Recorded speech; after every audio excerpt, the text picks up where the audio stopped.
மாலை வணக்கம். வணக்கம். இளையராஜாவின் கோடான கோடி ரசிகர்கள் சார்பாக இங்க கூடியிருக்கிற ரசிகர்களாகிய உங்க எல்லாருக்கும் வணக்கம். ஆனால் மாலை மட்டும் இளையராஜா அவர்களுக்கு இந்த கை தட்டணும். எனக்கு அவருக்கு லேட்டஸ்டா வைரலா போயிட்டு இருக்கிற ஒரு விஷயம் வந்து சங்கம் முக்கியமா சாப்பாடு முக்கியமா. அதுல அந்த பொடி பையன் சொல்லுவான் சங்கம்லாம் முக்கியம் கிடையாது, சாப்பாடு தான் முக்கியம். ஆனா உலகத்துல எந்த தமிழ்கிட்ட கேட்டாலும் உனக்கு சாப்பாடு முக்கியமா இளையராஜாவோட இசை முக்கியமான்னு கேட்டா இளையராஜாவோட இசைதான் முக்கியம்னு சொல்லுவான். கரெக்டா?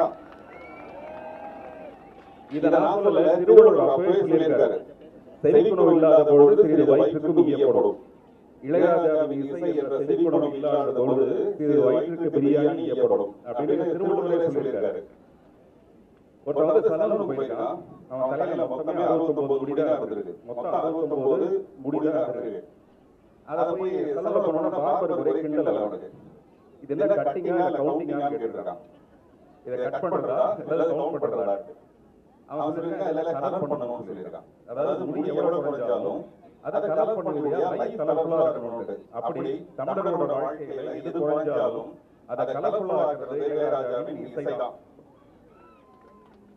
நீங்க இந்த லாங் ஜர்னி போற டிரைவர்ஸ் கேட்டு பாருங்க, வண்டியில டீசல் இல்லைனாலும் பெட்ரோல் இல்லைனாலும் இன்ஜினே இல்லைனா கூட இளையராஜாவோட சீடி உணர்ந்ததுன்னா போதும், கண்ணை மூடி வண்டியை ஓடிட்டு போயிட்டே இருப்பான். இதை நம்ம எல்லாருமே உணர்ந்த ஒரு விஷயம். பலூன்கள் உயர எழும்பி வானில் பறக்க பொருத்தப்படும் வாயு இயந்திரம். தமிழர்களின் உற்சாகம் உச்சம் தொட இளையராஜாவின் இசையே மந்திரம். இந்த நான் மறுபடியும் அந்த பழைய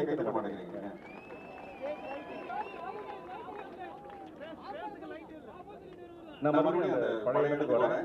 அந்த சின்ன பையன் போய் சங்கம் முக்கியமா இல்ல சாப்பாடு முக்கியமா அப்படின்னு கேட்டா அவன் வந்து சாப்பாடு தான் முக்கியம். ஆனா இங்க தமிழ்நாடு தமிழ் திரைப்பட தயாரிப்பாளர்கள் சங்கத்தில் இருக்காங்கன்னா சாப்பாடு முக்கியம் இல்லை, சம்பாதிக்க முக்கியம் இல்லை, எதுவுமே முக்கியம் இல்லைன்ட்டு இந்த சங்கத்துக்காக உழைக்கிற தலைவர் விசால்ல இருந்து ஒரு பெருங்கூட்டம் இங்க காத்துட்டு இருக்கு. அவங்க எல்லாருமே ரொம்ப முக்கியமா நாங்க எல்லாருமே அவளோட எதிர்பார்த்துட்டு இருக்கிறது இளையராஜா 75 அந்த நிகழ்ச்சியை ரொம்ப பிரமாண்டமா. இது வந்து அவருக்கு செய்த பெருமை கிடையாது, அந்த இசைக்கே நம்ம செய்யற ஒரு பெருமை, ஒரு பெரிய பாராட்டு. அப்படி ஒரு பெரிய நிகழ்ச்சி பண்ணணும். ஒரு சரியான வருமானத்தை ஈட்டி தமிழ் திரைப்பட தயாரிப்பாளர்கள் சங்கத்துக்கு அதன் மூலமா நலிந்த தயாரிப்பாளர்கள் உதவி செய்யணுங்கிற ஒரு நல்ல நோக்கத்தோட நாங்க எல்லாரும் உழைச்சிட்டு இருக்கோம். பிப்ரவரி 2-3 தேதிகளில் மீண்டும் சந்திப்போம். நன்றி, வணக்கம். எனக்கு இனிஷியல் வந்து எம் நாசர். எங்க அப்பா பேர் வந்து மெஹபூப் பாஷா, அதனால் எம் நாசர். எனக்கு இன்னொரு இனிஷியல் என்னுடைய சினிமா மூலமாக கிடைக்கப்பெற்றது, அதுதான் தென்றல் வந்து தீண்டும். உலகத்தின் எந்த மூலைக்கு சென்றாலும் எந்த நிகழ்வுக்கு சென்றாலும் நான் நுழைகின்ற பொழுது அந்த நிகழ்ச்சியிலே அந்த பாடல் தான் ஒலிக்கப்படும். அதுதான் இன்று என் அடையாளமாக இருக்கிறது. அதற்காக உங்களுக்கு நன்றி. இளையராஜா 75 இருக்கிறார்கள். இளையராஜா 1000 படங்களை கடந்தான் என்று சொல்கிறார்கள். ஒரு பாட்டுக்கு 6 என்றாலும் 1000 பாடல்களை காற்றிலே கலக்க விட்டிருக்கிறார் என்று சொல்லுகிறார்கள். என்னை பொறுத்தவரையில் இளையராஜா அவர்கள் எண்ணிக்கையில் அடங்காதவர். அவருக்கு ஒரு ஒற்றை அடையாளம் மட்டும்தான் எனக்கு தெரிந்த வகையில், நான் உணர்ந்த வகையில், நான் அறிந்த வகையில், தெரிந்த வகையில் இருக்கிறது.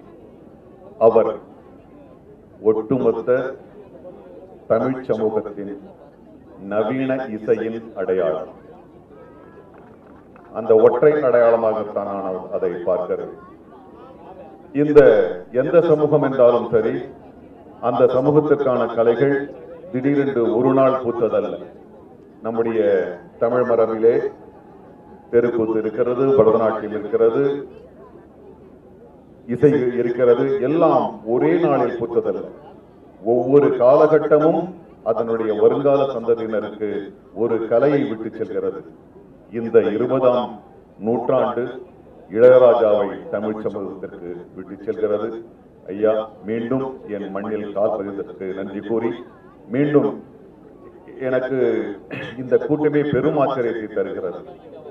ஒரு நல்லாண்டு இதுபோல் துவங்குவது ஒரு நற்காரியம். ஒரு சங்கத்திற்காக தமிழ் திரைப்பட உலகத்தின் பிரதான